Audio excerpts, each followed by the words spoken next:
property, but it does not have a physical or material existence. And the examples of such intangible property could be goodwill of a company, right? Goodwill of a company is a classic example of intangible property, right? We cannot see the goodwill, but we know that there is the goodwill attached to a company. And another classic example of intangible property would be intellectual property, right? We cannot see intellectual property, but we know that intellectual property is there. So intellectual property is nothing but the product of mental or creative labor. Okay, there are so many facts and ideas and plots, so many things around us, and using our intellect or our human mind, what do? We create something. It could either be a product or a process. Okay, so the different types we'll discuss in the coming slide. So that is intellectual property. Any type of property which is the product of human mind, which is a product of intellect. Okay, that is exactly what is called as intellectual property. Okay, just as the name suggests, the product of intellect would be intellectual property. Moving on to intellectual property rights.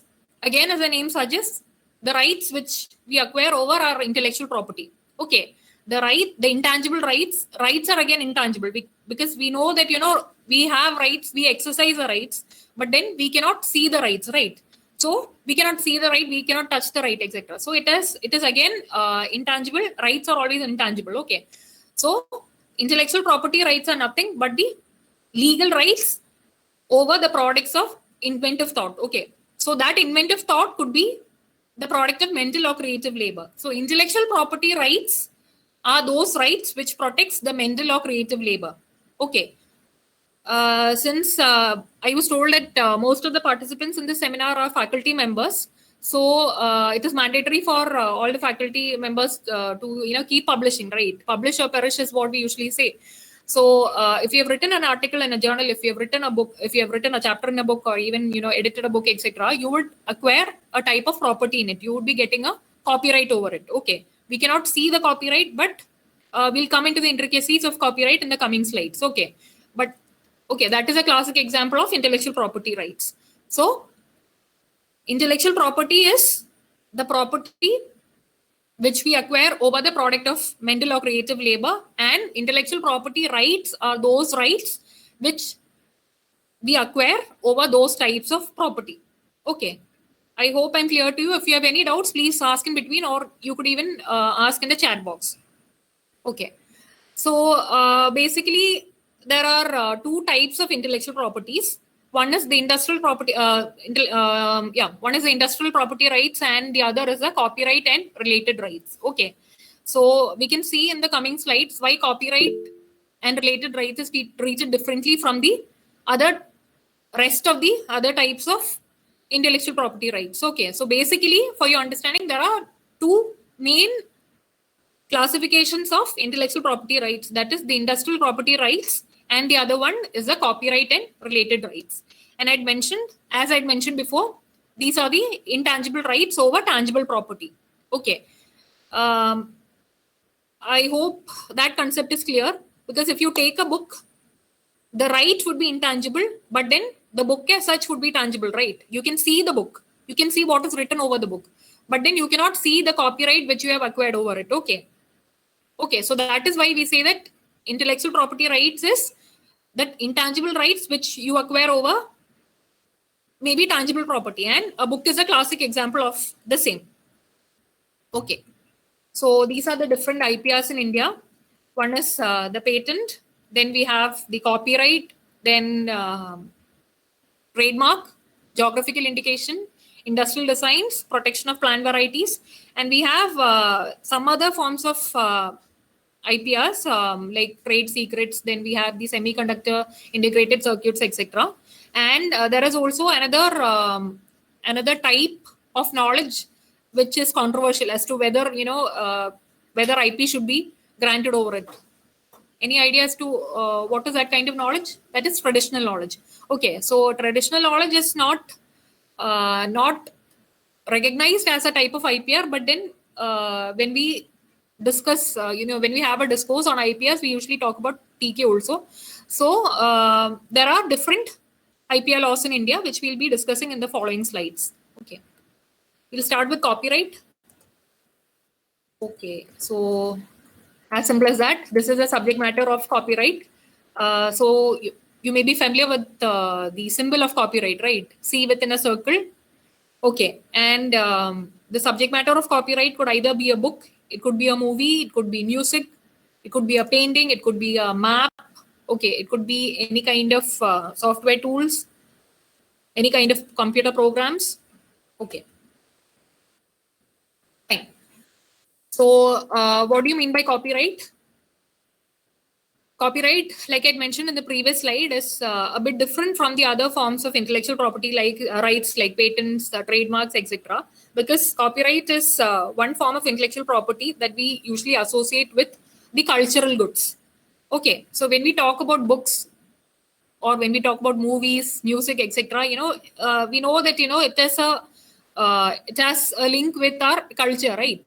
So we usually call that subject matter of copyright as cultural goods. So copyright is the right which a creator acquires over cultural goods. Okay. So as in any type of intellectual property rights, copyright is also an exclusive right which is granted to the author for a particular period of time. Okay. All the rights will be granted to you for a particular period of time. Okay. So mostly it is like that. But then, okay, fine. If it is a patent, I'll explain in the coming slides. If it is a patent, you'll be granted a patent for 20 years. If it is a copyright, you'll be granted copyright for your life plus 60 years after that, etc. So mostly we say that, rights are not unlimited. You cannot have, okay, fine, copyright is lifelong, but then, unlimited years or unlimited period of any kind of intellectual property rights is not possible except for probably trade secret. Okay, trade secret is when we talk about term of the intellectual property rights, trade secret is quite different from the others because trade secret, as long as you maintain the confidentiality of what you're doing, probably you will get protection for the same. Okay, so in that respect, trade secret is quite different from the other forms of intellectual property rights. But then usually say that intellectual property rights are granted for a limited period of time, unlike your other forms of property. You have a landed property and you'll be having right over it forever, right? But then, when it comes to intellectual property rights, you cannot have rights forever. You will be granted rights only for a particular period of time. Okay, so in the slide, you can see some characteristics of copyright. That is, it is a negative right, it is a statutory right, etc. So why do we call copyright as a negative right? Because the law says that if I have a copyright, if I am the author of a particular book or whatever, music or something, then I have a right to prevent others from exercising the rights which the copyright law has given to me. Okay, so I have a right to exclude others from doing certain things which the law has granted to me. So the law has granted those rights only to me. So if anybody else is trying to exercise those rights, then I have a right to prevent that person from exercising those rights. Okay, so that is why copyright, as well as any other kind of intellectual property right, is called as a negative right, because you have a right over you have a positive right and you have a right to exclude others from exercising those rights. As simple as that. Okay, so statutory right. Why is it called a statutory right? Because we have a statute. Statute means a law. Okay, I mean there are different terminologies which we use for statute, but it basically means a law.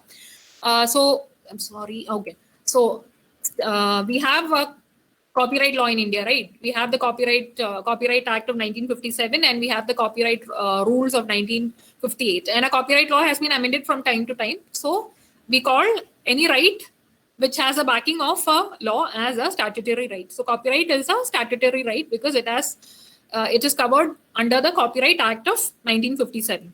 It is an economic right. Obviously, it is an economic right because see, that itself is the what is the reason why copyright is granted to you, right? So you write something, you write a book, or you compose music, or you write the lyrics of a song. Okay, and copyright is you can see copyright as a platform wherein you can exploit those rights and gain economic profits. See these, as I mentioned before, this slide is particular to copyright, but then these characteristics can be applied to any forms of intellectual property rights. Mostly it will be same, but then with certain subtle differences. Okay, so any type of intellectual property rights would be mostly economic rights. Okay, because within the law itself gives you certain rights which you can exploit in order to gain economic advantage. So that could either be in monetary, or even that remuneration could even be in kind. Okay, so it is called an economic right. And yes, here we can see something called as the moral rights. Okay, so copyright, this is something which is particular to copyright.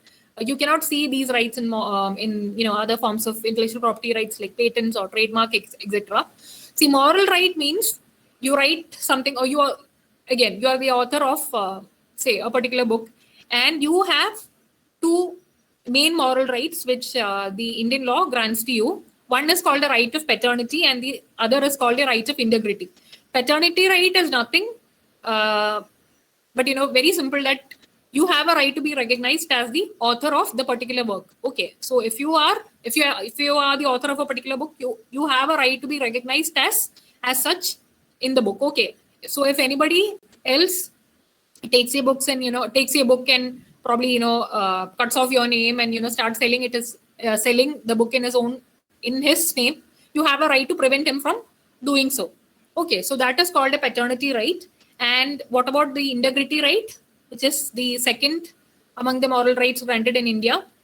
Integrity right means you have a right to be protected against any kinds of distortion, mutilation, etc. of your work, which would be prejudicial to your dignity. Okay, so if you are the author of a particular story and you have given the rights to adapt the story into a movie, and you go to the movie theater and you come to know that your story has been distorted or mutilated to such an extent that your dignity is affected, so you can exercise your integrity rights. You can say that, okay, my right to integrity has been violated there. So that is these types of rights. That is, moral rights is quite particular to copyright. Okay, what about bundle of rights?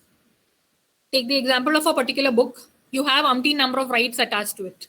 Okay, you have the right over the hardback edition. You have the right, even if you have written if that is a novel, you have a right to make it to a movie. Okay, so many rights would be attached in a particular work. Take the example of a movie. That is another classic example. There'd be many authors coming together in a particular movie, and there'll be many rights attached to many different things in the same subject matter. So that is when we call it as a bundle of rights. Okay, you have many rights attached to a particular work, so that is why we call it as a bundle of rights. And is registration mandatory when it comes to copyright?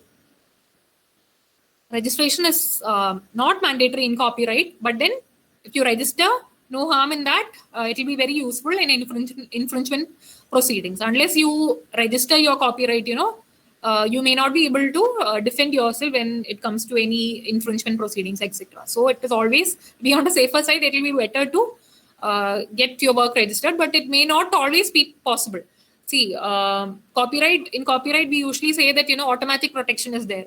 As soon as you put your pen down, you get protection to what you have been writing. Okay, so there is automatic protection. So registration is not generally mandatory when it comes to copyright, but then useful nevertheless. Again, like I mentioned in the previous slide, you can see the different economic rights of the copyright owners. Okay, that is, the owner of a copyright can prohibit or authorize, the following activities. That is, reproduction in various forms such as printed publications or sound recordings, the distribution of physical copies, public performance, broadcasting or other communication, then translation, adaptation, etc. Okay, which means that all these activities are permitted by the law only to the author of a particular work. Okay. If you have written a particular work or if you have composed a particular music, you are the person who has the right to exercise these rights. So if anyone else is trying to exercise any of these rights, then that person could be, you could put that person into trouble. Okay, that person would definitely fall into trouble. So what do you mean by reproduction? Reproduction of a particular work? Can you give an example, anybody? It's very simple. Even photocopying, taking a photostat would be a reproduction of a particular work, right? That is a classic example, which probably as students, everybody does. Then reproduction could be, even if you're storing, even if you're working on the computer and, okay, you know that a backup copy is made. Okay, so you are unknowingly reproducing somebody else's work. Okay, so that could also be, so reproduction could also take place in the digital format. So it is not only the physical copies which can be reproduced. When it comes to digital copies, whatever we do in the computer, okay, a backup copy is made. So that would also fall within the realm of reproduction. So, so the others are pretty simple: distribution of copies, public performance, broadcasting, translation, adaptation. Like I said, you're making a novel into a movie. So that is an example of a work which is adapted. So do you think that all kinds of works would get copyright? I said copyright is automatic. You will get the protection even if you don't register. But then our law says that, okay, fine, all forms of any kind of work can be protected by copyright, provided it is original. Provided it is original. So originality is a criterion for getting copyright protection. So what do you mean by original? Can you write a story which like nobody has even thought about in this entire world? Is it possible nowadays? No, because whatever we do, we say that, okay, we stand on the shoulders of giants, right? Whatever we write, it will be a continuation of what has already been written or said by somebody else, right? So if you are planning to write something out of the blue, it's quite not possible. Okay, what you can do is make your work different from what others have written. Okay, so that is only what is meant by originality.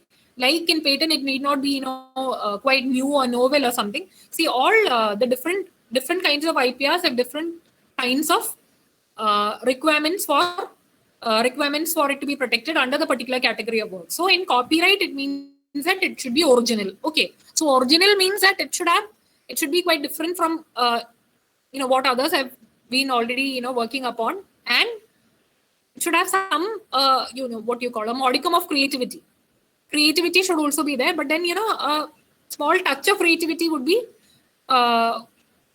sufficient. So that is upon the judiciary to decide what is the exact scope of modicum of creativity and all. So for your understanding, you can just understand that your work should be original. At least it should not be copied from anyone else, and it should have a minimum level of creativity. And we say that work should generally be fixed. Fixation is another requirement which we usually say that your work should be written down or it should be recorded, etc. But then even if it is not recorded, or it is not that you don't get any copyright for that, but generally we say that copyright protection is granted only to those works which are fixed. So like I said in the first slide, this is the general term of copyright protection. That is the life of the author. If I've written a story when I'm 30 years old, so life of the author plus 60 years, like till when I die plus 60 years would be the term of the copyright. Okay, so there are some, if you take the Copyright Act, you can see that there are some differences there could be some differences in different types of works. That is, when it comes to photography, the term may be less, and when it comes to cinematography, etc., term may be quite different. But then generally we say that life of the author plus 60 years with certain differences in different subject matter of copyright. Okay. So again, yeah, infringement of copyright. I had mentioned at the beginning of the slides on copyright that copyright law grants the author of copyright certain rights. Okay, so if anyone else is trying to do or trying to indulge in those activities which are permitted by the law only to the author of a particular work, then, and you are not you're not obtaining the permission of copyright from the owner, then you are infringing the copyright of the author. Okay. See, what do you mean by author? Again, I'm using the term author again and again. See, who is an author is also defined under the copyright law. If you are, see, take a literary work, the author could be yourself. Okay, right? If you're writing an article, you could be an author. So, author of a literary work is called as an author there. Okay, fine. What about musical works? Who's an author there? The composer. Okay, the composer, like A.R. Rahman, he would be the author of musical works. So when it comes to artistic works, the artist would be the author. Okay, so so under different categories of works, see, I think I had not mentioned, I just shown in the first slide that photo of copyright. The subject matter of copyright could be anything like literary work, musical work, dramatic work, artistic works. It could even be a cinematograph film or a sound recording.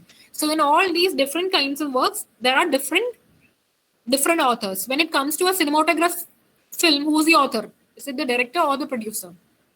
It is a producer who's recognized as the author of a cinematograph film under our act, because that's quite unfortunate, because it's not a director who has conceived or made the film into what we actually see it on screen, but then it is a producer. So the logic behind recognizing the producer as the author of copyright in a cinematograph film is that without a producer, the movie wouldn't hit the theaters. Wouldn't hit the theaters in the real sense, because he is the one who finances the whole thing. Okay, if there is no producer, there is no movie. So probably that is a logic that has been used here. But then I would say that is quite unfortunate, because when we talk about copyright, we have been talking about intellect all this time, right? And what is the kind of intellect that the producer is putting into a movie? Okay, the kind of intellectual or human creation or product of mental or creative thought, all those things, the producer is not putting. But then unfortunately, the producer is recognized as the author of cinematograph films in the act. So this is what is meant by infringement of copyright. As you can see in the slide, anybody does anything without the permission of the copyright owner or author, you are infringing somebody else's copyright. So so in order to prove that there is infringement, you need to prove that your work is your work is copyright, and you also need to prove that somebody else has actually infringed your copyright. Okay, so why do you need to prove that there is copyright in it? Because you may have come across these issues in newspapers, in movies and all, so some people say that, some people steal a script and all, but then, you need to prove that you are the author of that particular work, literary work. Okay, you have copyright over it. Okay, and because of some reasons, you may not be able to prove that it is copyrightable. But then, okay, so in order to prove infringement, you need to prove that the work has copyright and somebody else has infringed your copyright, and the infringement could either be primary or secondary infringement. Okay, so primary infringement, I'm not going into the details, but I can tell you, if anybody is exercising the exclusive rights, which I had shown in the previous slide, then you can say that it is a primary infringement. And if anybody is making any copies out of what was already infringing copies you're making, and you're selling the infringing copies of what? Copies of movie CDs, then that is a secondary infringement. Okay, that is the difference between primary and secondary infringement. Secondary infringement means you are, for example, you are exercising the rights over an already infringed copy. Then, okay, see, I've been talking about copyright infringement, but then the law has given certain exceptions to copyright in order to promote education, such other activities, which I'll be showing in the next slide. So copyright is not all about infringement. The copyright law has given certain exceptions which the users can follow. What is the reason why copyright is given certain exceptions? Because I had mentioned in the last slide that, whatever you do, you will be standing on the shoulders of giants, right? Whatever you have written should be different from what was already written before. Okay, so that is why we say that your work should be original. But then the copyright law also gives you certain exceptions to copyright, which in the Indian law, which we usually call as fair dealing. That is, you're using a particular work for a certain activity, such as educational activity, or for broadcasting, or any kinds of such activity which is fair, and you're dealing with the same in a fair manner. We call it as fair dealing. Okay, fair dealing, which the different types, which you can see in the next slide. Okay, so for research, private study, education, if it's a satire or parody, criticism, review, news reporting, etc., the copyright law has given certain exceptions. Okay, because otherwise, we'll all end up in jail, right? We as teachers or as students, we'll be taking photostat, we'll be taking photostat from some books, and we'll be teaching from, we'll be showing class some video recordings in class, and we'll be using someone else's work without properly acknowledging them in class, etc. But then we'll use it only in a fair manner. We'll use it for teaching the students, etc., for writing articles, etc. So the law has classified certain activities as fair dealing. Okay, so that is known as fair dealing, which you can see in the copyright law. Okay, so this is another example. If it is a computer program, then also there are certain exceptions which the law has given to us. That is, if you are testing the functioning of a computer program in order to determine the underlying ideas and principles, again, it is an exception. Then if you are trying to obtain information regarding the interoperability of an independently created computer program, also, in case it is not readily available, then if your copy is a legally obtained copy, then you are given an exception. So this slide is particular to computer programs, but generally the copyright law gives you certain exceptions, provided your work is, provided your activity is fair with relation to a copyrighted program. Okay, so since the participants are teachers, I thought this slide is necessary. So everybody would be writing articles, articles in journals or books, etc. So that is quite mandatory for the faculty, and even for the students, this is applicable. So what is plagiarism? Plagiarism is an act of academic dishonesty, and we could say it is a breach of ethics. So when would an activity be called as plagiarism? Okay, as plagiarism, when we are using someone else's work as our own work, we call it as plagiarism, right? So there are different types of plagiarism. We may be indulging in plagiarism without actually knowing that we are, indulging in an activity of academic dishonesty. Okay, so it may be because of unawareness that we are doing it, but then whatever you do, it is, it may amount to plagiarism, provided you don't take, provided you don't take proper care to avoid plagiarism. So what are the different types of plagiarism? The copyright, I'd forgotten to mention one thing, that copyright is granted only to the protection of expression. Okay, we call, there is a concept in copyright called the idea expression dichotomy, because we say that ideas are not protected in copyright. Only the expression of those ideas is protected under copyright. See, take the example of movies. Okay, so what could be the one idea which you see in all the movies, especially Indian movies, Malayalam movies? Love story. Love story is an idea, right? Okay, it's basic love story. It's basically a theme or a plot, or we could say it is an idea itself. Okay, so you cannot get a copyright over an idea, because if there was a copyright over an idea, then that would be the end of the movie industry, right? Because any love story in different form, in this form or the other form, you'll find in all or any of the movies that you watch, right? So you cannot acquire a copyright over an idea, because copyright does not protect idea. Copyright only protects the expression in which the idea is expressed. Okay, so copyright protects not the ideas but expressions. But when it comes to plagiarism of ideas, see, what is the plagiarism of idea? You're passing off someone else's idea as your own. You hear a colleague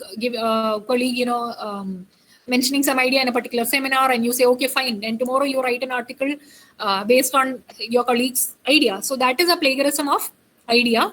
So you may not have any copyright issue over it because, like I mentioned, copyright does not protect idea; it protects only the expression of ideas.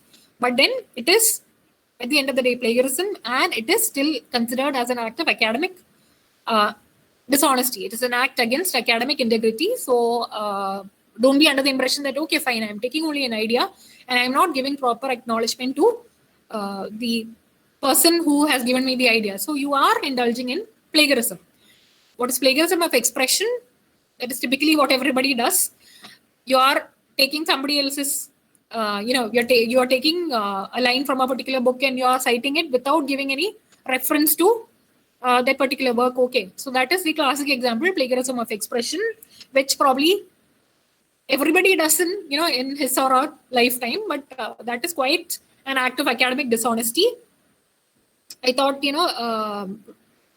this is very important, as far as the teachers are concerned, because we keep writing every time, right? So clones, ghost writing, that is, you're submitting others' works as yours. It's very bad under the copyright law. Okay, it's an act of plagiarism. You're copying significantly from one single source. You give citation there, but then you copy the entire article and make it, in your own words. Okay, so that is also academic dishonesty. You switch the words here and there. That is also plagiarism. Then, yeah, this is probably something which we as teachers would, come across in mostly students' assignments, etc. Even teachers do that, I know. Mashup, remix, etc. Okay, all these things, it's not confined to music alone. Remix can appear in literary works as well. Okay, you're paraphrasing from multiple sources and mixing to form a single document. That is a remix of a literary work. You're mashing up. That is copying from multiple sources and you make it into a single document. So that is, again, all these words are, very fancy words, very good to hear, mashup, remix, etc.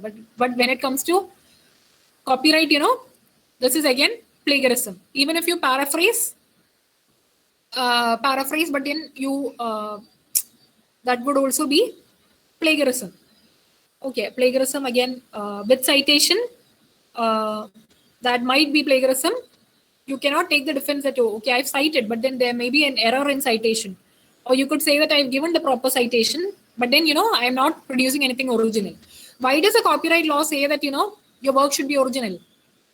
Because the consumers, because the users, the public should get something more than mere copies of what was already there, right? So that is a requirement of originality under copyright law. So even if you're paraphrasing and, copying someone else's work, please, that is nothing which can come near to an original work. Okay, so that is plagiarism of expression. Then you cite some material, but not all materials, because you basically take from one single document. Okay, so these are the different examples of plagiarism. So all plagiarism of expression could violate copyright, and like I said, it is not a fair dealing of work. It is an unfair dealing of work because you're not properly exercising your right. You can say that, okay, fine, copyright law has given certain exceptions, but these plagiarism kind of activities are so unethical that even the copyright law wouldn't support you, even if you take the defense that it is for an educational activity. Okay, so all these kinds are quite unfair dealing of work, I would call it. So you may attract even civil or criminal sanctions legally, and you could actually go through the University Grants Commission, that's the UGC, Promotion of Academic Integrity and Prevention of Plagiarism in Higher Education Institutions, Regulations 2018, for like more information on the different types of plagiarism and the penalties, etc., that you may come across, that the penalties that the law would impose upon the faculty if you indulge in academic plagiarism in higher education institutions.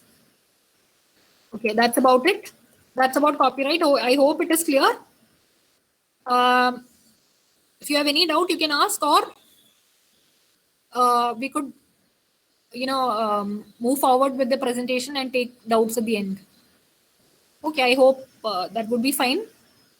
Can we move on to the next type of IPR? Okay, this is trademark, and this, I'm sure, is one kind of IPR which everybody would be familiar with.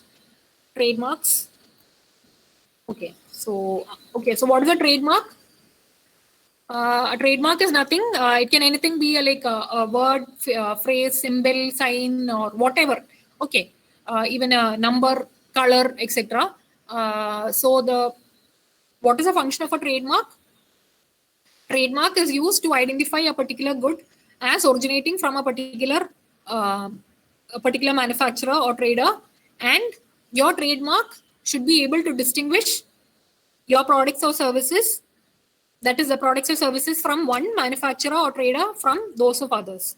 So basically a trademark has two functions in order to identify that it is coming from a particular manufacturer, and that your trademark must be able to distinguish between the goods or services of one person or one manufacturer from those of others. Okay, so you know that dairy milk is coming from Cadbury.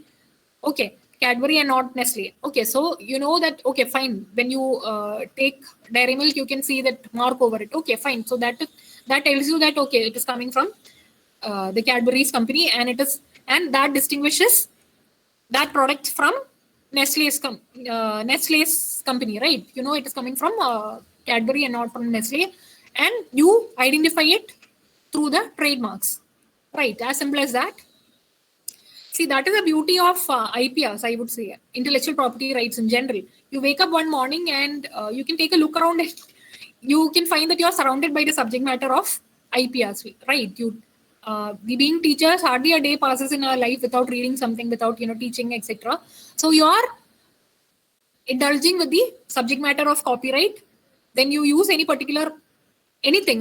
with a trademark. Your computer, you look in your computer, you'll find a name there. You look in the fan or you look in the table. Okay, fine. You find a trademark there. So you can see that you're surrounded by the subject matter of trademark. In the computer, in the laptop which is sitting in front of me, there may be umpteen number of patents over the different parts of the computer, etc.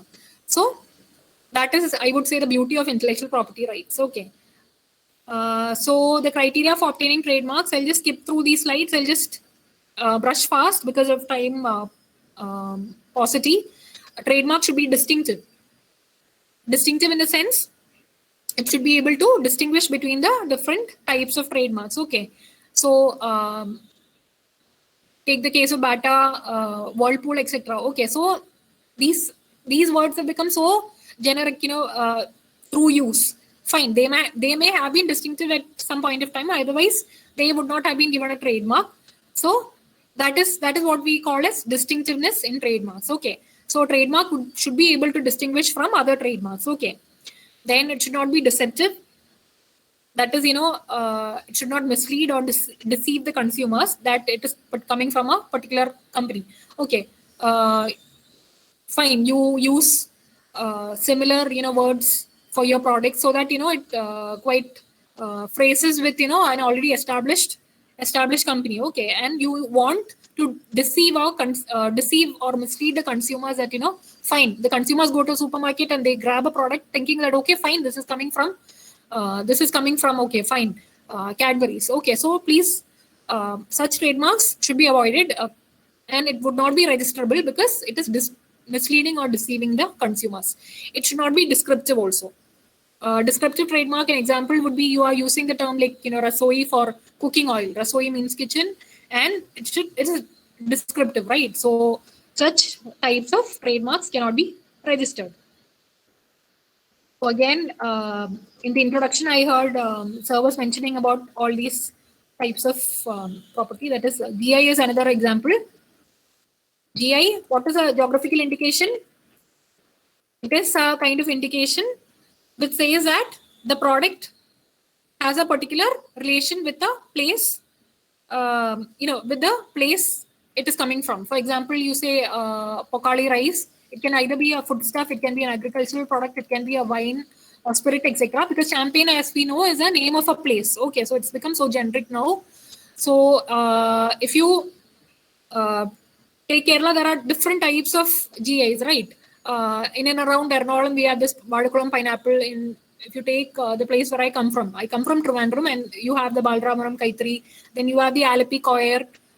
Then if you take the whole case of India, you have Dharwad Peda. There are so many. See, if you take a GI, there'll be a place of there'll be a name of a place. That place could either be a territory or a small place or any kind of any locality within the country. It can either be a small place or a bigger place, etc.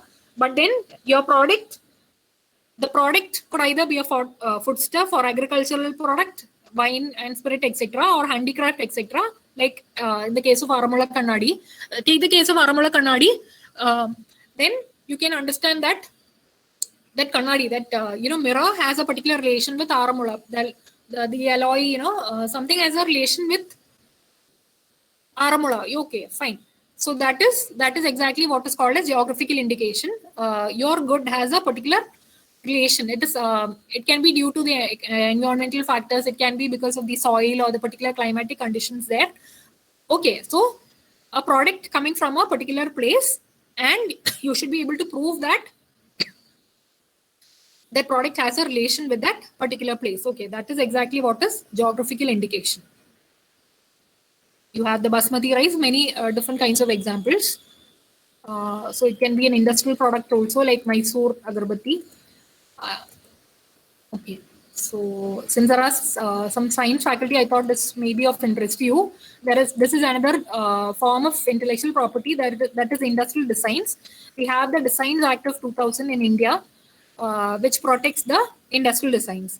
Industrial design means nothing but any aspect of a useful article relating to the appearance of an object. Okay, so we protect only the designs which are aesthetic or ornamental in appearance. Okay, so we say that, oh, fine, a design is catchable to the eye. Okay, it is judged solely by the eye. Okay, it is not functional designs. That is, see, a design which is produced only to only to perform a particular function. That is called a functional design. It is not covered under the Designs Act of 2000.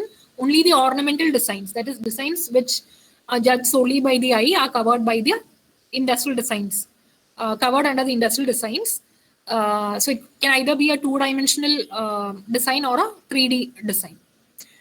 And okay, so it's normally 5 years protection. So that is what I said. In copyright, you have quite a long period of time, right? But then when it comes to design, it's quite low. It's like only 5, or it could be a maximum to 15 to 25 years in some countries. Okay. So see, that is a difference in the different kinds of periods which the different types of IPRs would protect. Okay, so we are now coming to the main, another main type of intellectual property rights, that is the patent, which is, I would say, one of the oldest forms of intellectual property rights. Everybody must be aware with patent, and Principal Sir was also mentioning in the first slide that patent can be granted over a product or a process, etc. Okay, he was very right in saying that. So patent is nothing but a document in which the government grants you rights over an invention. Okay, you have so many ideas lying around you, and you pick up all those ideas, and with some time, effort, and money, you come up with a particular product, and you apply for rights over the same, and the government gives you a document wherein you are sanctioned or you are granted patent rights over it. Okay, so that is exactly what we call as a patent right. Okay, you get a right over your invention, and that invention could either be a product or a process. And as compared to copyright, which like I said, the time period for copyright is very much long. Patents is granted normally for 20 years. Okay, normally for 20 years only. So that period of time is quite limited. So unlike copyright, if it is like Principal Sir was mentioning, a COVID vaccine. Okay, COVID vaccine, suppose, okay, fine. We don't know, when a vaccine would come into the market, or when, the clinical trials and all would be over. But then finally, when it comes to the market, and, if it is like, if you're giving lifelong protection to the vaccine, the general public wouldn't be able to make the most of the product, okay. So that is a reason probably why, only 20 years is granted. Even 20 years period, I would say, is quite long. But then, at 20 years, you need to think from the creator side also. So 20 years is the time which is given for patent rights. And why is a patent being given to the patentee?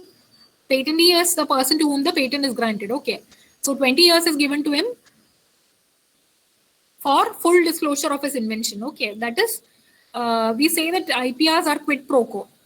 That's a Latin term. We do something and the government grants us something in return for what we have done. Okay. So we make a full disclosure of what we have invented. Okay. So the government gives a right in lieu of that. Okay. Government gives a right in return for what we have disclosed to the public. Okay. So full disclosure of what we have done is mandatory when it comes to patents. So here also, like I mentioned, just like copyright, there are different types of rights which the Patent Act gives to us. The rights for making, using, offering for sale, selling or importing the patented product or the product obtained by a process without his consent. Okay, so these are the rights which only the patentee has over the product or process. So if anybody else indulges in any activities such as making, using, offering for sale, etc., then he would be indulging in infringement of patents. As simple as that. Okay. So, like I mentioned in the previous slide, patent is granted for an invention. So that invention could be a new invention could either be a product or process. So do you think that if it is a product or process, whatever you make can be eligible for patent protection? No. There are different criteria for which government grants you patent. One is, like you can see in the slide, one is that it should be new and there should be an inventive step and it should be capable of industrial application. I'll explain these three terms one by one. In copyright, I'd mentioned that the work should be original in order to get copyright protection. But when it comes to patents, the criteria here is that it should be new. New in the sense it should be novel. Okay. Novel in the sense, something which was not used before. Okay. So it should be that is why we call it as an invention in India. But when you look into the US Act, US Patent Act and all, you could see that, US Patent Act protects discovery as well. That is discovery. The difference between discovery and invention is that discovery, the products in discovery, there would already be a product and we are only discovering it. It was already there and we are only discovering it. But when it comes to invention, it means it is an invention in the sense it is totally new, right? Novel. Okay. So when it comes to patents, in order to grant protection, the first criteria to establish is that your invention is new. Your product or process is new. Okay. Then what about inventive step? You need to prove these three criteria. Okay, it should be new, it should have inventive step, and it should be capable of industrial application. So these three criteria should be proved. Inventive step means that if it is proved that it is new, how do you prove that it is an inventive step?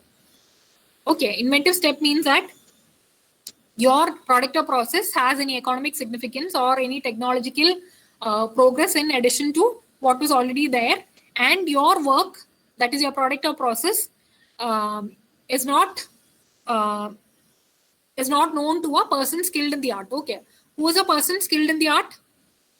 A person skilled in the art can be anybody. Even a carpenter can be a person skilled in the art when it comes to his field. Okay, that is, if you are making a table, say for example, I'm giving you a random example. You may have seen the advertisement of something called TableMate. Okay, kind of table which can be adjusted to different levels. So if you are intending to get a patent over the same, I'm not sure if TableMate has a patent, but then I'm just giving you an example. And if you are intending to get a patent over such a thing as TableMate, you should be able to prove that your invention is not cannot be conceived or even thought of by a person skilled in the art. A person skilled in the art when it comes to a TableMate could be a person who's as simple as a carpenter. Okay.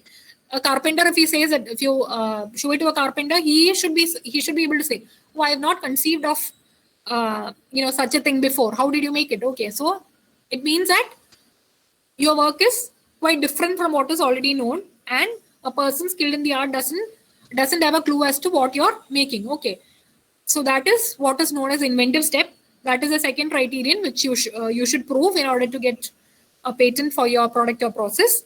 Then the last one is capable of industrial application, which means that nothing but that your invention should be useful to the society. In case your invention cannot be, your invention is a pen and you cannot replicate it, then what happens? It cannot be put to use, right? It cannot be put to use by the society. So it should be useful to the society. Capable of industrial application means it should be useful industrially. Okay. So these are the three requirements. That is novelty, inventive step, and usefulness, as we usually call it. Capable of industrial application, we call it as usefulness or utility, etc. So these three criteria should be cumulative. Okay, you cannot say that you will get a patent for a product only if it is new. It is not inventive. It does not have an inventive step. Then you cannot get a patent. So all these three things should be cumulatively proved in order to get a patent. I had mentioned in the first slide that there is a particular form of knowledge called traditional knowledge. There were some attempts like in US and all to get a patent for wound healing properties of turmeric. I'm sure many of you are science teachers. You would know about all these things. But then, just to give you a clue, see CSI. Okay, fine. I'll tell you what happened there. Patent was granted to the wound healing properties of turmeric many years before. Then CSIR, that is a Council for Scientific and Industrial Research, had to go to US and get it revoked, because the main defense that they had taken at that point of time was that there was no law or there was no document to prove that turmeric is used in India for a long time. See, turmeric, we know all the uses of turmeric, and we have been using it for wound healing properties from quite a long time, right? From centuries ago, because it is there in Ayurveda manuscripts and all. Taliola, we usually call it. Fine. So CSIR had to, go back to India and get all the manuscripts, Taliola, from all these Taliola Grandam and all, and they could go to US, and fortunately they could get it revoked. So we say that traditional knowledge is not new to us, but then it may not be the same for other countries. See, that is the beauty of IPRs. That is beauty as well as the problem of IPRs. IPRs are territorial in nature. So whatever your law says, that is a law. You cannot judge US law sitting in India. Okay, so that is what the US people were saying, that we did not know that turmeric was used in India from centuries ago. So that is why we granted a patent. So that is the issue with regard to traditional knowledge when it comes to patenting. So these are the different products or processes for which you can get a patent. It could be a device, apparatus. If it is a process, it can be related to technology as well. It can be a method of operation, instruction, etc. Sir, Nisam sir, how much time do I have left? It's 11:30 now. Can I take about 5 to 10 minutes? Yeah, ma'am. Sure. You can take, ma'am. Okay, fine. Okay, I'll try to wind it. Yeah. Okay. See, this is not required. I mean, I think I can skip it. I'll just mention what it is. See, like I mentioned in the previous slide, you need to meet the requirements of patentability. Since there are science teachers there, if you have come up with any kind of product or any kind of invention that you want to take a patent upon, probably you should take care of all these things. Okay, if you are intending to go for patent registration, etc. That is you need to assess whether your product or process is patentable. In the sense, you need to check up whether it is novel, whether it has inventive step, whether it is useful, etc. You need to assess all these things, and you need to describe the invention fully and particularly in your disclosure. When you're applying for a patent, in your application form, you need to disclose all the details in particular. Otherwise, if it is found that you have not fully disclosed your patentable product or process, then it will be rejected. Then you shouldn't do any activity which might affect the patentability of your invention. That is, there are many people who come up with wonderful inventions, especially in science colleges, because they are quite unaware of the law. What do? They'll, fine, they'll come up with an idea, and before doing anything, before, even filing for application, they'll publish it in the newspaper, etc. So such activities you should avoid, because it will affect the novelty of your invention. Requirement of patentability. This is what I was explaining in the last slide. I hope that was clear. Novelty, it should involve an inventive step, and it should be capable of industrial application. That is, it should be useful. So only if these three things come together cumulatively, you will be granted a patent.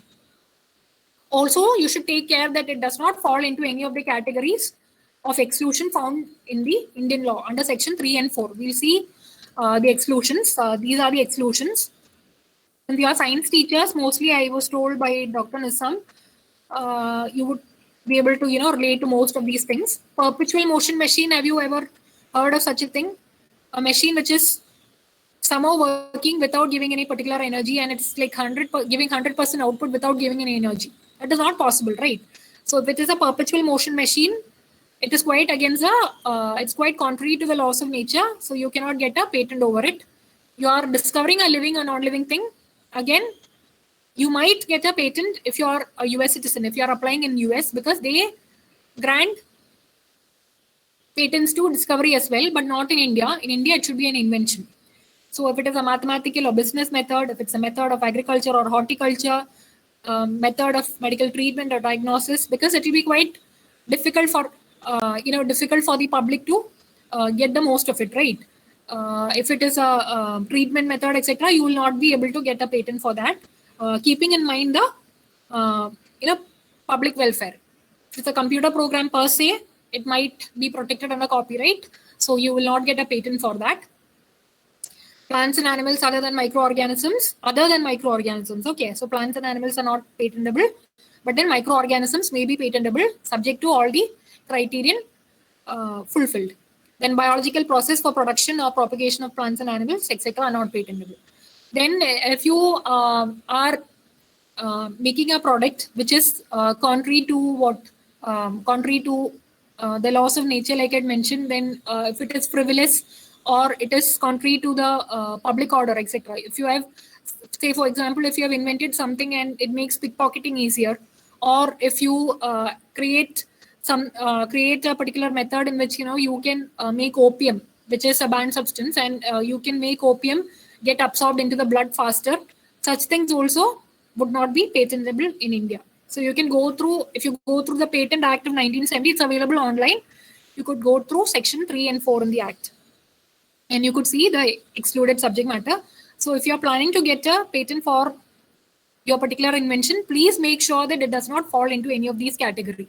If it falls into any of these categories, even if your product is then useful, novel, or it is inventive step also, it will not be patentable in India. So mental acts, like you're performing some mental acts, you're playing games, rules for playing games like Sudoku, etc., it's not patentable. Okay, so if there are any science teachers, if you are in the chemistry field, etc., discovery of a new form of a known substance which does not result in enhanced efficacy of that substance also would not be patentable.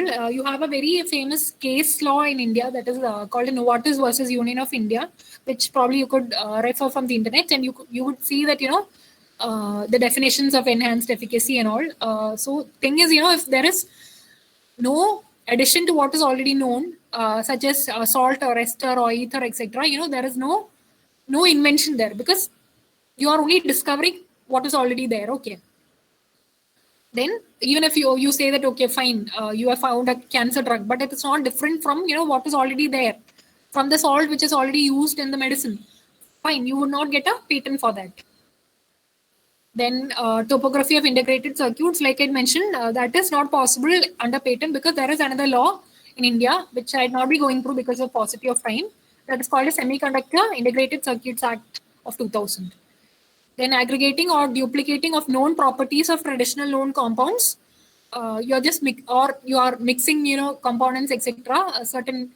You're mixing turmeric and all, and you're making a face pack. You're not doing anything. You're only adding something. You're mixing things without resulting in the aggregation of the properties of the components. Okay. So all these things, I would say, patent cannot be granted, even if your product or patent possesses the criterion of novelty, inventive step, and utility, if it falls under section 3 or 4 of the Patents Act. Then if it is an invention relating to atomic energy, it would not be patentable under section 4 of the Act, because it is against the public security, national security of India, right? So yeah, again, you would have a doubt as to, fine, there are so many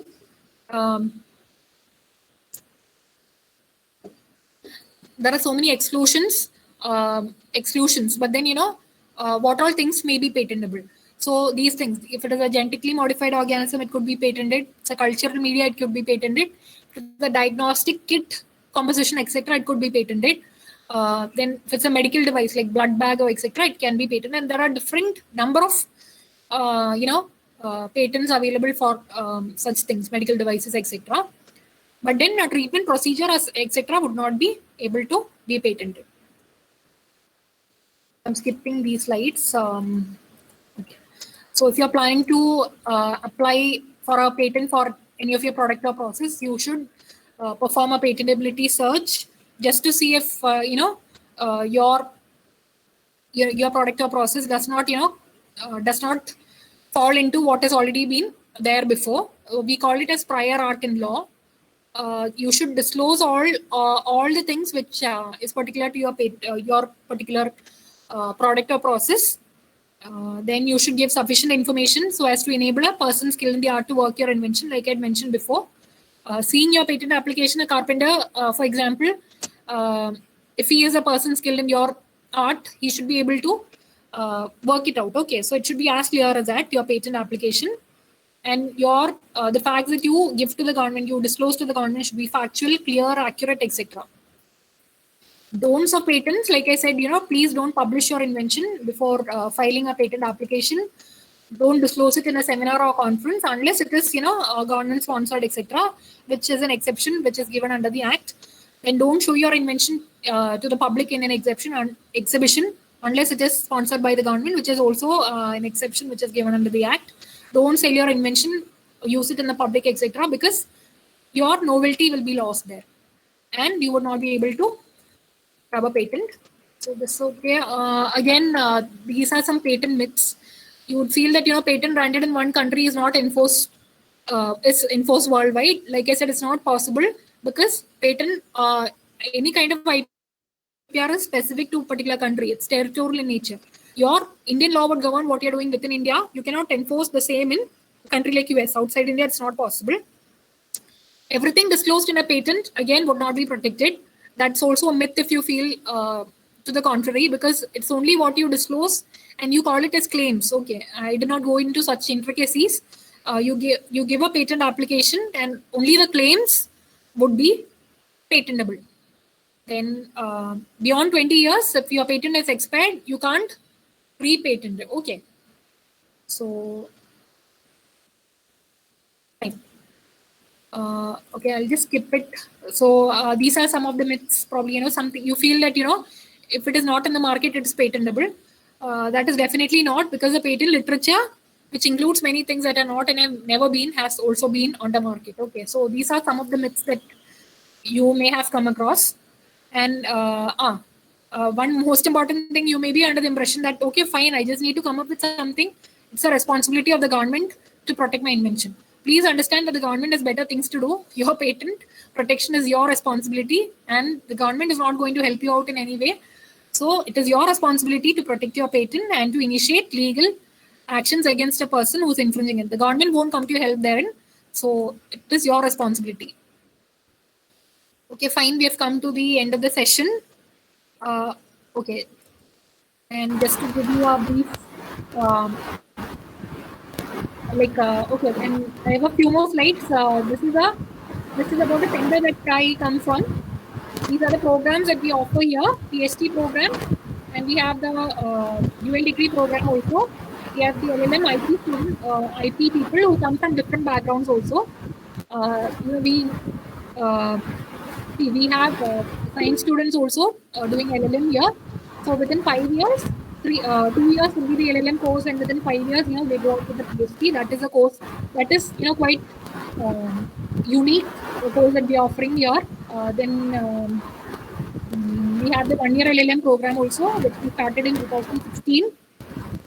We have the PhD program, multidisciplinary, but then it should have a link with IPR. Okay, so we have an IPR facilitation cell also here.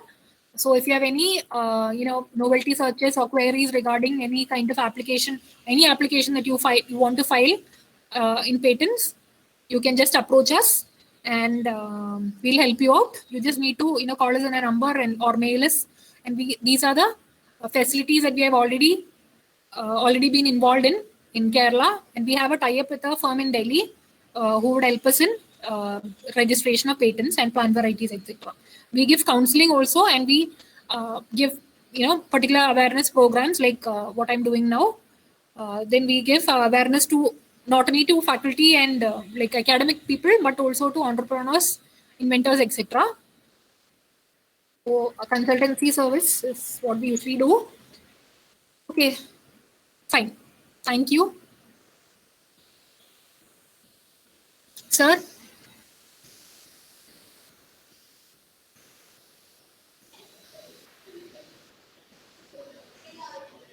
Hello? Sir? Nizamuddin sir എവിടെ?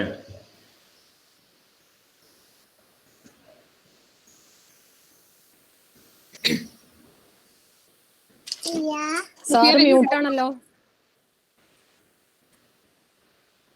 ഓരോരുത്തരും സംശയങ്ങളൊക്കെ ചോദിച്ചോട്ടെ അല്ലേ? Okay, എന്തെങ്കിലും സംശയം ഉണ്ടെങ്കിൽ ചോദിച്ചോളൂ. Hello ma'am, I have a doubt.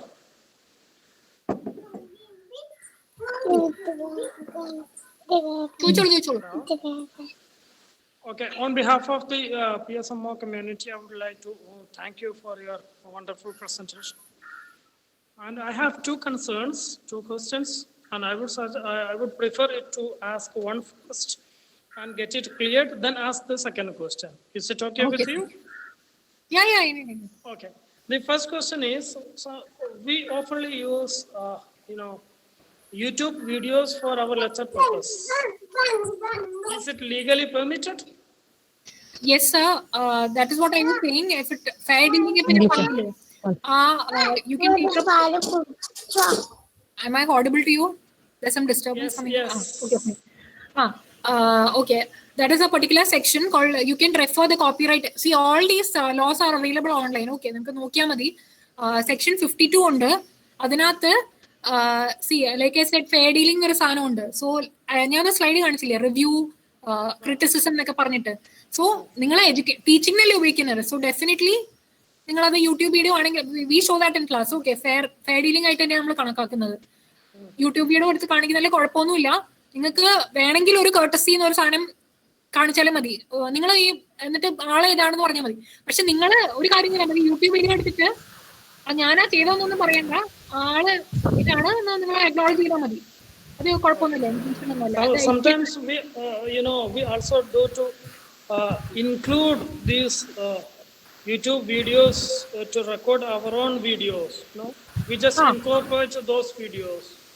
So, do we really necessarily acknowledge them? Yes, sir. അത് വേണ്ടി വരും. If you are making your own video and you are taking, അത് ഞാൻ പറഞ്ഞില്ലേ, നമ്മൾ എഴുതുന്ന പോലെയാണ്.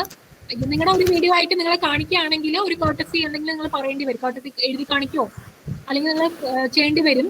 കാരണം നിങ്ങൾ യൂട്യൂബിൽ അത് ഇടുകയല്ലേ. അപ്പം പ്രോബ്ലി നിങ്ങൾക്ക് അവിടെ പ്രശ്നമാവാതിരിക്കാനാണ്. ബട്ട് ഇൻ എഡ്യൂക്കേഷണൽ ആക്ടിവിറ്റി പൊതുവേ it's covered under fair dealing. നിങ്ങൾ ക്ലാസ്സിൽ നിങ്ങൾ എല്ലാവരും കാണിക്കുന്ന courtesy. Okay, that was the first question I had to ask you. Okay. And the second question is, often we biology students have to collaborate with international scientists. And sometimes we do send our sample to them. Okay, for example, we had to send our sample to a scientist from US. So if he violates any understanding, what are the options to correct it? Practically it's not going to be possible to approach an international court to get our things resolved. So what is the feasible and practical ways to approach this? നമ്മുടെ sir ഒരു sample ഇങ്ങനെ എടുക്കുകയാണെങ്കിൽ, genetic resource എന്തെങ്കിലും ആണെങ്കിൽ, നമുക്കൊരു biological diversity act, we have a law called biological diversity act of 2002.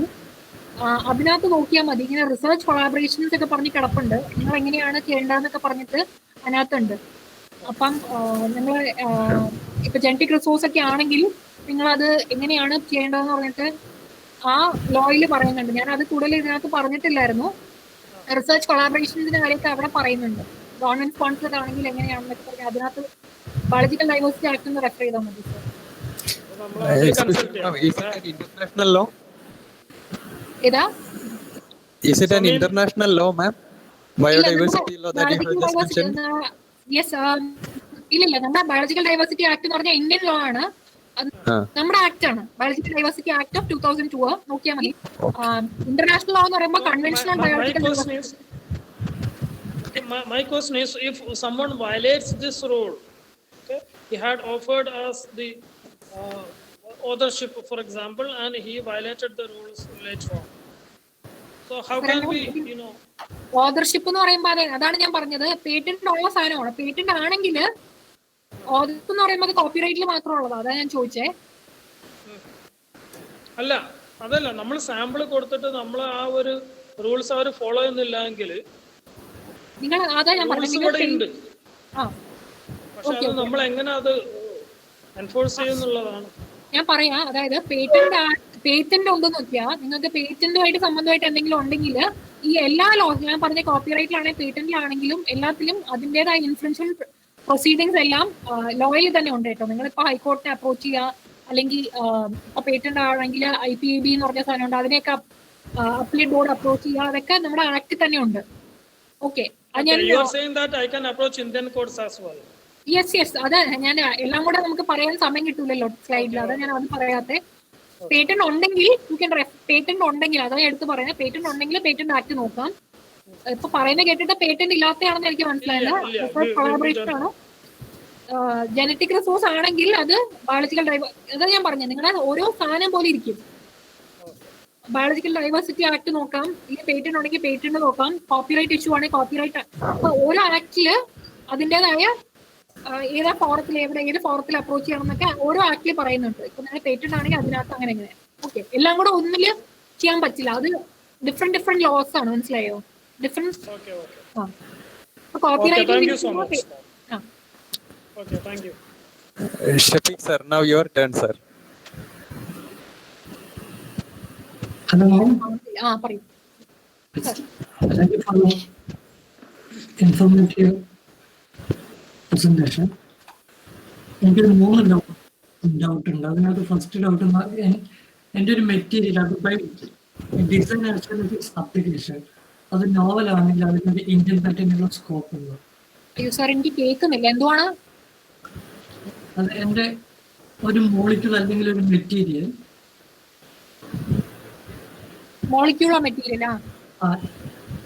എൻ്റെ ഒരു molecule അല്ലെങ്കിൽ എൻ്റെ ഒരു മെറ്റീരിയൽ അതിന്റെ ബൈ ഡിസൈനും അതിന്റെ അപ്ലിക്കേഷൻ വൈസും അത് നോവലാണെങ്കിൽ എനിക്കൊരു ഇന്ത്യൻ പാറ്റേണിനുള്ള സ്കോപ്പും മാം കാണുന്നുണ്ട്. മോളിക്യൂളിന്റെ ഡിസൈനോ? അതായത് എന്റെ മോളിക്യൂളിന്റെ അതിന്റെ ഡിസൈനും അതുപോലെ അതിന്റെ പ്രോപ്പർട്ടിയും അത് നോവലാണ്. ഡിസൈൻ എന്ന് പറഞ്ഞാൽ അത് പേറ്റന്റിൽ വെക്കണമെന്നില്ല. നിങ്ങൾക്ക് അത് മോളിക്യൂൾ ഇപ്പൊ കെമിസ്ട്രി ആണോ സാറ്? അതെ അതെ അതെ. കെമിസ്ട്രിയുടെ ഡിസൈനിന് നമുക്ക് പേറ്റന്റിന്റെ ആവശ്യമുണ്ടോ? എന്തിനാ ഡിസൈനിന് പേറ്റന്റ് ചോദിക്കുന്നത്? അത് മാം, അതിങ്ങനെ ഒരു കോണ്ടെക്സ്റ്റ്. ഇപ്പോ ഫോർ എക്സാമ്പിൾ നമ്മൾ പുതിയതായിട്ടൊരു മോളിക്യൂൾ കണ്ടുപിടിച്ചു. ആ മോളിക്യൂൾ കുറഞ്ഞ അളവിൽ പോലും TNT ഒക്കെ പെട്ടെന്ന് ഡിറ്റക്ട് ചെയ്യുന്നതാണെങ്കിൽ it will be a novel piece of work. അല്ലെങ്കിൽ ബ്ലഡ് സ്റ്റെയിൻ വളരെ പഴകിയ ബ്ലഡ് സ്റ്റെയിൻ പോലും ഇപ്പോൾ ഒരു ഫോറൻസിക് അസിസ്റ്റന്റിന് യൂസ് ചെയ്യാൻ പറ്റുന്ന രീതിയിൽ വളരെ പഴക്കം ചെന്ന ബ്ലഡ് സ്റ്റെയിൻ ആണെങ്കിൽ പോലും ഈ മോളിക്യൂളായിട്ടുള്ള ഒരു റിയാക്ഷനിൽ നിന്ന് ആ ബ്ലഡ് സ്റ്റെയിൻ നമുക്ക് ബ്ലഡ് സ്റ്റെയിൻ ആണ് എന്നുള്ളത് കണ്ടുപിടിക്കാൻ പറ്റുവാണെങ്കിൽ can it be a novel piece of work and can it be patented? That was the question. Sir, അത് ഈ മോളിക്യൂള് പഴയതാണ്, നമ്മൾ എന്തെങ്കിലും ബ്ലഡ് സ്റ്റെയിൻ പഴയതാണ് പറഞ്ഞിട്ട് കാര്യമില്ല. നിങ്ങൾ സോറി, ഞാൻ അതല്ല ഉദ്ദേശിച്ചത്. അതായത് മാമിൻ ബിറ്റ്വീൻ പറഞ്ഞിരുന്നു എസ്റ്റർ, അതുപോലെ തന്നെ ചില ഫങ്ഷണൽ ഗ്രൂപ്പുള്ള മോളിക്യൂളിന്റെ ഒരു കാറ്റഗറി പറഞ്ഞിരുന്നു. അതിനൊക്കെ ഒരു പുതിയ അഡീഷൻ ആണെങ്കിൽ അതിന് പാറ്റന്റിനുള്ള സ്കോപ്പ് ഇല്ല എന്ന് അവിടെ മാം പറഞ്ഞിരുന്നു. പ്രസന്റേഷൻ പറഞ്ഞിട്ടുണ്ടായിരുന്നില്ലേ? ഞാൻ ആ നോവാട്ടസിന്റെ കേസ് പറഞ്ഞു. ഞാൻ പറഞ്ഞു നിങ്ങൾ അതാണ് അത്. അങ്ങനെ നിങ്ങൾ അതിനെ വ്യൂ ചെയ്യുകയാണെങ്കിൽ അതൊരു നോവൽ മോളിക്യൂൾ അല്ല. പക്ഷെ അതിന് ഞാൻ മോഡിഫിക്കേഷൻ വരുത്തിയിട്ടുണ്ടാവും. ആ വരുത്തിയിരിക്കുന്ന മോഡിഫിക്കേഷൻ അനുസരിച്ച് നിങ്ങൾ ആ മോളിക്യൂളിനെ വ്യൂ ചെയ്ത് കഴിഞ്ഞാൽ അത് നോവലാണ്. പക്ഷെ അത് കൂടാതെ തന്നെ അതിന് അതുവരെ റിപ്പോർട്ട് ചെയ്യപ്പെടാത്ത ഒരു നോവലായിട്ടുള്ള ഒരു പ്രോപ്പർട്ടി അത് അക്സെപ്റ്റ് ചെയ്യുന്നുണ്ടെങ്കിൽ അത് രണ്ടും വെച്ചിട്ട് എനിക്ക് പാറ്റന്റ് അപ്ലൈ ചെയ്യാൻ പറ്റും. അതാണ് ഞാൻ പറഞ്ഞത് സാർ. ഈ നോവാർട്ടിസ് വേഴ്സസ് യൂണിയൻ ഓഫ് ഇന്ത്യ ഞാൻ പറഞ്ഞല്ലോ സാർ, ഒന്ന് നോക്കിയാൽ മതി ആ കേസ്. അതിനകത്ത് ഇതാണ് ഒരു ക്യാൻസർ ഡ്രഗിന്റെ കാര്യമാണ് പറഞ്ഞത്. അപ്പൊ ഇമെറ്റിന്റെ മെസ്സിലേറ്റോ അത് ഓൾറെഡി ഉള്ളൊരു സാധനത്തിന്റെ പുറത്ത് എന്തുവാണെന്ന് പറഞ്ഞിട്ടായിരുന്നു ആ കേസ് മൊത്തം ഉള്ളായിരുന്നു. You might have come across it പേപ്പറിലെങ്കിലും. അപ്പം നമ്മൾ നോക്കേണ്ടത് ഞാൻ പറഞ്ഞ പോലെ എൻഹാൻസ്ഡ് എഫിക്കസി എന്ന് പറഞ്ഞ സാറിന് അറിയായിരിക്കുമല്ലോ. നമ്മൾ ഓൾറെഡി ഉള്ള മോളിക്യൂളിന് സാറ് പറയുന്നു എഫിക്കസി ഉണ്ടെന്നല്ലേ പറയുന്നത്. ആ എഫിക്കസി എന്നുള്ള സാധനം പ്രൂവ് ചെയ്യാൻ സാർക്ക് പറ്റുമെങ്കിൽ ഡെഫിനറ്റ്ലി അത് പേറ്റന്റബിൾ ആയിരിക്കും. പക്ഷെ അത് എഫിക്കസി ഉണ്ടാവണമെന്ന് സാറ് പ്രൂവ് ചെയ്യേണ്ടിയിരിക്കുന്നു. ഓൾറെഡി ഉള്ള മോളിക്യൂള് അത് പ്രൂവ് ചെയ്യാൻ കുറച്ച് ബുദ്ധിമുട്ടാണ്. എഫിക്കസി എന്നുള്ള ഡെഫിനിഷൻസ് ഒക്കെ ആക്ടിലും പറയുന്നുണ്ട്. ഓൾറെഡി ഉള്ള മോളിക്യൂൾ സോൾട്ട് എസ്റ്റർ അതിനൊന്നും കിട്ടൂല. അത് പറയുന്ന വെച്ചിട്ട് ഐ ക്യാൻ ടെൽ യു അത് പേറ്റന്റബിൾ ആയിരിക്കും. എനിക്കിപ്പോ ഇത്രയും കേട്ടതിൽ വെച്ചിട്ട് ആവാം പ്രൊവൈഡഡ് എഫിക്കസി ഉണ്ടെന്ന്. എനിക്ക് 2 ഡൗട്ടുകളുണ്ട് മാം. അപ്പൊ വൺസ് നമ്മൾ പാറ്റന്റ് അപ്ലൈ ചെയ്ത് കഴിഞ്ഞാൽ പിന്നെ നോർമലി എത്ര ടൈം പീരീഡ് അത് സാങ്ഷൻ ആവും? അത് ഡിപ്പെൻസ്. കാരണം അതിവിടെ നമുക്ക് കൺസൾട്ടേഷൻ സാർ ഉണ്ട്. അപ്പൊ സാർ അത് ഡീൽ ചെയ്യുന്നത്. അപ്പൊ നമ്മള് പൊതുവേ നമ്മൾ പറയുന്നത് 20 years ഞാൻ പറഞ്ഞില്ലേ, from the date of grant of patent 20 years എന്ന് പറഞ്ഞു. അപ്പൊ 20 yearsൽ ഇപ്പൊ ഒരു ഇപ്പം മെഡിസിൻ ഒക്കെ ആണെങ്കിൽ ചിലപ്പം ഇവിടെ ഇൻഡസ്ട്രിയിലുള്ളവർ പറയുന്നത് നമുക്ക് ആ 20 yearsൽ ചിലപ്പോൾ ഒത്തിരി വർഷം ഫയലിംഗിനായിട്ട് ഫയൽ ചെയ്ത അതൊരു പ്രൊസീജിയർ ആണ് കേട്ടോ. ഫയലിംഗ് എന്ന് പറഞ്ഞാൽ എടുത്തില്ല, ഞാൻ ക്ലാസ് എടുത്തിട്ടുണ്ടായില്ല, ഒത്തിരി നേരം പോകുന്നുള്ള എടുത്തില്ല. പൊതുവേ നമ്മൾ അപ്പം ചിലപ്പോൾ നമുക്ക് പ്രൊസീജിയേഴ്സ് ഒക്കെ കഴിഞ്ഞ് നമുക്ക് കിട്ടുന്ന ഒരു 8 വർഷമൊക്കെ ഉണ്ടാവുള്ളൂ ചിലപ്പോൾ നമുക്ക് മാർക്കറ്റിംഗിന് കിട്ടുന്നത്. അതേ ഒത്തിരി വർഷം 20 years തന്നെ പോകാൻ സാധ്യതയുണ്ട്. അങ്ങനെയാണെങ്കിൽ വൺസ് ഞാനത് പാറ്റന്റ് അപ്ലിക്കേഷൻ ഫയൽ ചെയ്ത് കഴിഞ്ഞാൽ അത് സാങ്ഷൻ ആകുന്നവരെ എനിക്കത് പബ്ലിഷ് ചെയ്യാൻ പിന്നെ റൈറ്റ് ഇല്ലല്ലോ? ഞാൻ പറഞ്ഞില്ല, ഫയലിംഗ് ഓഫ് പേറ്റന്റ് ആപ്ലിക്കേഷൻ എന്ന് പറഞ്ഞാൽ നമുക്ക് ആദ്യം പ്രൊവിഷണൽ ആപ്ലിക്കേഷൻ കൊടുത്ത് അതിനൊരു 12 മാസം അങ്ങനെ. എനിക്ക് ആ ടൈം പീരീഡ് അത്ര ക്ലിയർ അല്ല, ഞാനത് അങ്ങനെ നോക്കാറില്ല. കാരണം ഞാൻ കോപ്പിറൈറ്റ് ആണ് ഡീൽ ചെയ്യുന്നത്. നമുക്ക് പൊതുവെ 12 months പിന്നെ 18 months എന്നൊക്കെ പറഞ്ഞ ഒരു സൈക്കിൾ ഉണ്ട്. ആദ്യം പ്രൊവിഷണൽ ആപ്ലിക്കേഷൻ ഉണ്ട്, പിന്നെ പ്രൊവിഷണൽ സ്പെസിഫിക്കേഷൻ കൊടുത്ത്, പിന്നെ കംപ്ലീറ്റ് സ്പെസിഫിക്കേഷൻ കൊടുത്ത്, പിന്നെ അതിനൊരു ഫസ്റ്റ് ഇൻഫർമേഷൻ റിപ്പോർട്ട് എന്നൊക്കെ പറഞ്ഞ് അതായത് പേറ്റന്റ് സെർച്ച് ഒക്കെ നടത്തി വരുമ്പോൾ ഒരു എങ്ങനെ വന്നാലും ഒരു ഒന്നര വർഷം അങ്ങനെ പോവും, അങ്ങനെ ചെയ്യും. പക്ഷെ നമ്മൾ മെഡിസിൻ ഒക്കെയാണ് മാർക്കറ്റിലേക്ക് വരുമ്പോൾ ചിലപ്പം നമുക്ക് 8 വർഷം കിട്ടുള്ളൂ എന്നൊക്കെയും പറയുന്നുണ്ട്. അങ്ങനത്തെ ബ്രേക്ക് ത്രൂ ഇൻവെൻഷൻസ് ആണെങ്കിൽ നമ്മൾ 20 years മൊത്തം നമുക്ക് കിട്ടണമെന്നില്ല. ഒരു ഡൗട്ട് ഉണ്ട്. പറയൂ.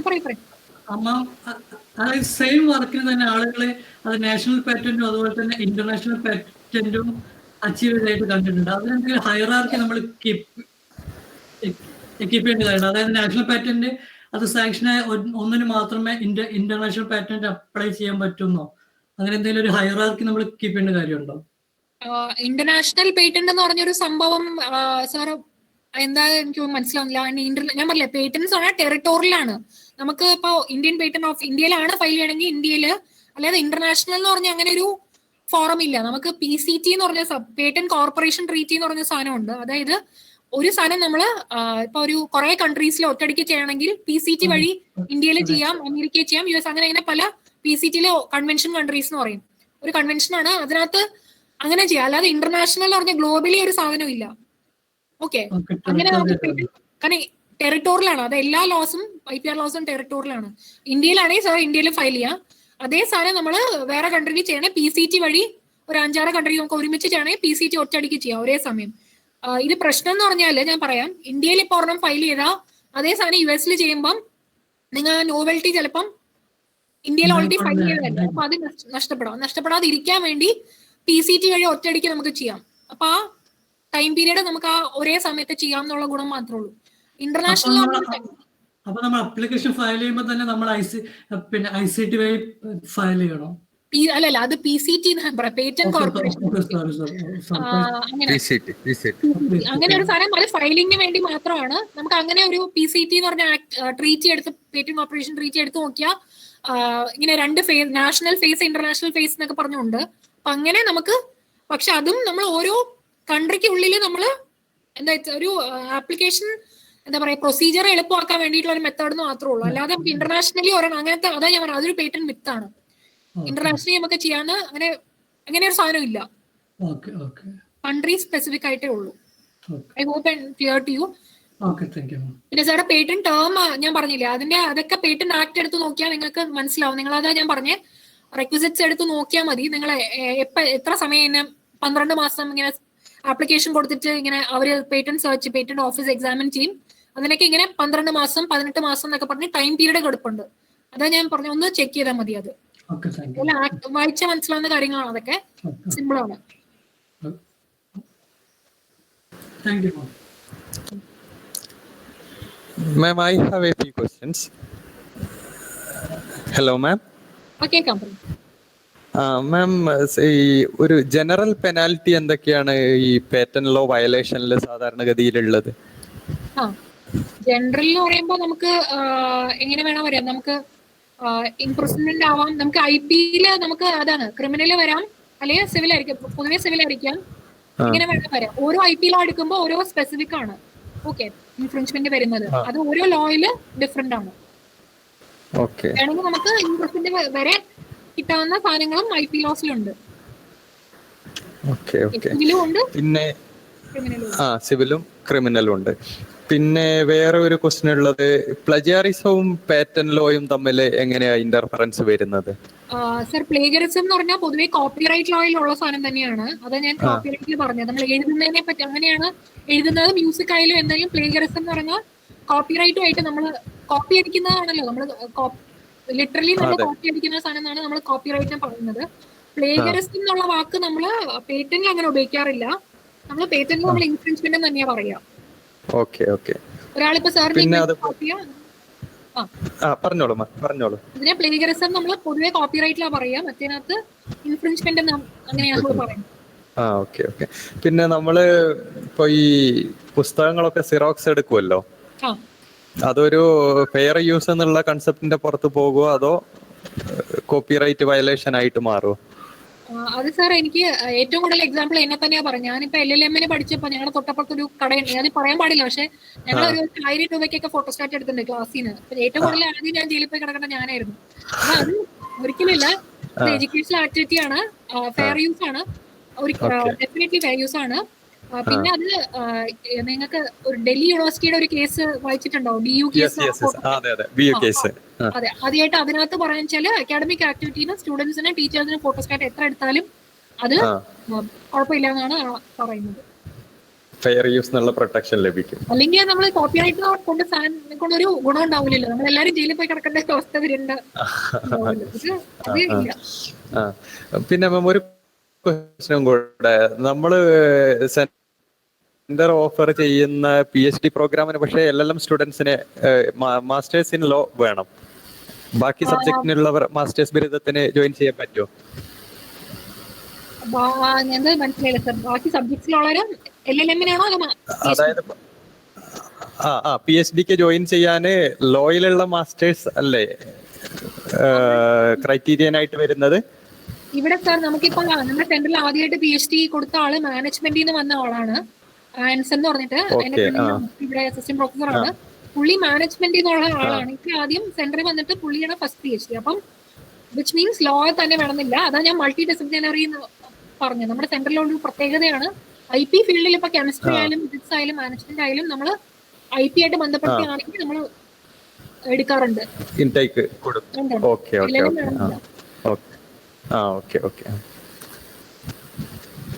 ഇനി മറ്റു ക്വസ്റ്റ്യൻസ് ഒന്നും ഇല്ല തോന്നുന്നു. വേറെ റെസ്പോൺസ് ഒന്നും എനിക്ക് വന്നില്ല. എന്നാലും നമുക്ക് ക്ലോസ് ചെയ്യാം. മാം, വളരെ ഇൻഫോർമേറ്റീവ് ആയിട്ടുള്ള ടോക്ക് ആയിരുന്നു.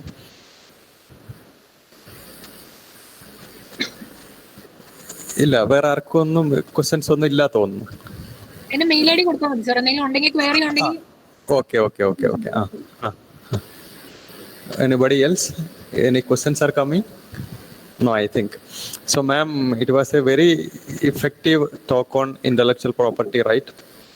And you have already covered almost all the topics coming under the intellectual property. It was highly effective and highly informative for the entire teaching community and the research students of our college. We are in fact highly indebted to you, ma'am. And on behalf of IQAC PSMO College and all the PSMO community, I propose our deepest fund of gratitude to you, sir. Ma'am, thank you, ma'am. Thank you very much. Thank you, sir, for giving me this opportunity. It was nice to have wonderful questions, and we always encourage questions to be asked. അല്ലാതെ നമ്മള് session പൂർത്തിയാവില്ല എന്നാണ് പറയുന്നത്. അറിയില്ല, ഞാൻ പറഞ്ഞ കാര്യങ്ങൾ നിങ്ങൾക്ക് ആദ്യമായിട്ട് കേൾക്കുന്നതുകൊണ്ട് ചിലപ്പോൾ ടെക്നിക്കൽ ആയിരിക്കും, അത് അങ്ങനെ അത് I try to made it very simple. പക്ഷെ ഈ IP എന്ന് പറഞ്ഞ സാധനം തന്നെ കുറച്ച് ഭയങ്കര ടഫാണ്. അത് okay might have been a bit technical. Okay, I hope the session was helpful. Thank you for your patient listening. Thank you. Yeah, thank you. Then we'll leave. Thank you all. Thank you very much.